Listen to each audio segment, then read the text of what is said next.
ಕನ್ನಡದ ಅಭಿವೃದ್ಧಿಗಾಗ್ಲಿ, ಏಳಿಗೆಗಾಗ್ಲಿ ರಾಜಕೀಯದ ಅನಿವಾರ್ಯತೆ ಇದೆ ಅಂತಂದ್ರೆ, ಕನ್ನಡ ಹೋರಾಟಗಾರರು ರಾಜಕೀಯಕ್ಕೆ ಯಾಕೆ ಧುಮುಕಲ್ಲ? ಧುಮುಕಿದ್ರು ಯಾಕೆ ಸಕ್ಸಸ್ ಆಗಿಲ್ಲ? ರಾಜಕೀಯ ಮಾಡ್ಬೇಕಾದ್ರೆ ಇವತ್ತಿನ ರಾಜಕಾರಣ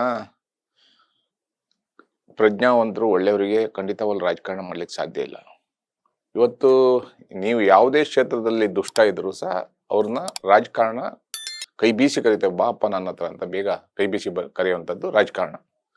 ಆದರೆ ಕನ್ನಡ ಇವತ್ತು ರಾಜಕಾರಣಕ್ಕೆ ಹೋಗ್ಬೇಕಾದ್ರೆ ನಿನ್ನ ಹತ್ರ ಯಾವ ವ್ಯಕ್ತಿತ್ವ ಇದೆ, ಏನಿದೆ, ತಲೆಯಲ್ಲಿ ಏನಿದೆ, ಏನು ಡೆವಲಪ್ಮೆಂಟ್ ಮಾಡ್ತೀಯಾ, ಏನು ನೀಲಿ ನಕ್ಷೆಯನ್ನು ನೀವು ರೆಡಿ ಮಾಡಿದ್ಯಾ, ಅದನ್ನು ಯಾರು ಕೇಳಲ್ಲ.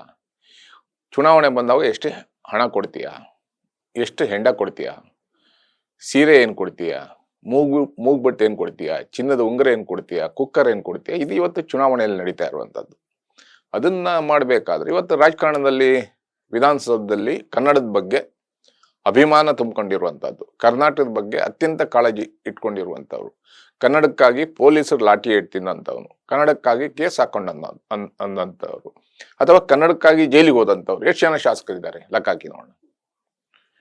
ಅದಿಲ್ಲ. ಇವತ್ತು ಕನ್ನಡಕ್ಕಾಗಿ ಯಾವುದೇ ಒಂದು ಅಭಿವೃದ್ಧಿ ಮಾಡಲಿಕ್ಕೆ, ಕನ್ನಡವನ್ನು ಹೇಗೆ ಬೆಳೆಸ್ಬೋದು, ಕನ್ನಡಿಗರನ್ನ ಯಾವ ರೀತಿ ಉದ್ಧಾರ ಮಾಡ್ಬೋದು ಅನ್ನುವಂಥದ್ದು ಯಾವುದೇ ಶಾಸಕರಿಗೆ, ಇವತ್ತಿನ ಅತಿ ಹೆಚ್ಚಿನ ಶಾಸಕರಿಗೆ ಆ ಮಾಹಿತಿ ಇಲ್ಲ ಅನ್ಸುತ್ತೆ.